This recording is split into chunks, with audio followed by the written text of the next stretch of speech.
There is no surprise about depression and even suicide among some COVID-19 survivors. Total number of cases reported on anxiety has jumped to 41% in January 2021. Get vaccinated as soon as possible. Help others cope with stress. Hey dears, welcome back to my channel, The Inner Knowing. Before getting into the video, please subscribe to my channel and hit the bell button for more videos. Today let's talk about how COVID affects mental health. In addition to economic slowdown, the COVID-19 pandemic has had a major effect in our day-to-day lives. Many of us are facing challenges such as stress, overwhelming, and strong emotional changes, and this affects both adults and children. Maura Boldrini, the neuroscientist and psychiatrist from the University of Columbia, says there is no surprise about depression and even suicide among some COVID-19 survivors. COVID effects on the brain may be by small blood clots and inflammation, which also get connected each other. The interaction between clots and inflammation resembles what we see in distressing brain injury in football players. For example, people with such brain injury may suddenly experience personality changes, sometimes becoming aggressive or suicidal. When we watch at the recent surveys, the numbers are alarming.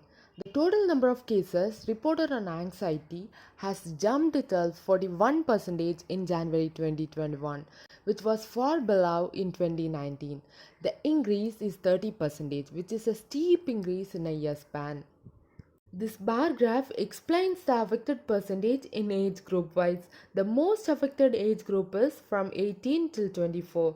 Study shows that adults in this age group are not cope up with the reality most of the times, and this age group is more sensitive and reactive in nature. The least affected group is 65 plus, and the reason behind are most of them are already in the phase of retirement and are staying at home. They are able to cope up with the situation better compared to the other age groups. As per World Health Organization, the roots behind are fear, worry and stress. When we talk in detail, the fear of uncertainty, worry about current and future, and stress because of realities of working from home, temporary unemployment, homeschooling of children, and lack of physical contact with other family members, friends, and colleagues. So, now let's see how to identify or recognize the symptoms. The most common symptoms are: number 1, sadness or numbness and frustration.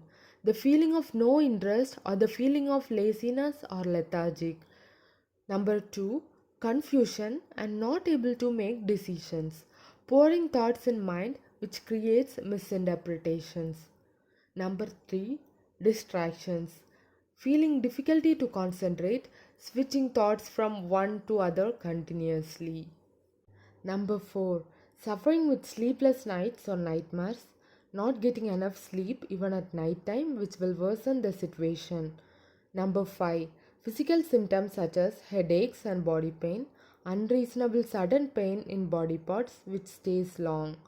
Number 6, worsening existing mental and physical health issues. And last but not the least, temptation to overuse of drugs. The mild or medium drug users may get into addiction. Now let's jump into the very important part, which is the healthy ways to safeguard ourselves. Number 1. First of all, limit hearing the news about the pandemic. Consider limiting the news to just a couple of times a day and disconnect from phone, TV and computer screens for a while. Number 2. Take care of physical body by doing simple exercises regularly such as breathing, stretching and meditating. Number 3. Eat healthy and well balanced food. Fill your plates with colorful fruits and vegetables. Number 4. Get enough sleep, as good sleep settles the brain and regulates the thoughts to a great extent. Number 5. Avoid the usage of drugs such as tobacco and other alcoholic drinks. Number 6. Connect with others. Talk regularly to a person you trust and share what you feel.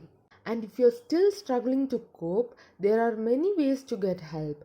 Call your healthcare provider if stress gets in the way of your daily activities for several days in a row.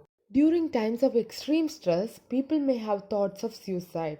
Suicide is preventable and help is always available. If you notice any of these signs in yourself or in a friend or in a loved one, then don't wait or hesitate to reach out for help. Act immediately.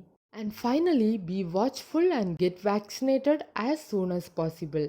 And the final word is help others cope with stress through phone calls or video chats, which can help you and your loved ones feel less lonely or isolated. Thanks for watching. If you like this video, please give a thumbs up, share, subscribe, and feel free to comment your thoughts and put your topic suggestions for upcoming videos in the comment section below. Okay, take care, bye. See you in the next video.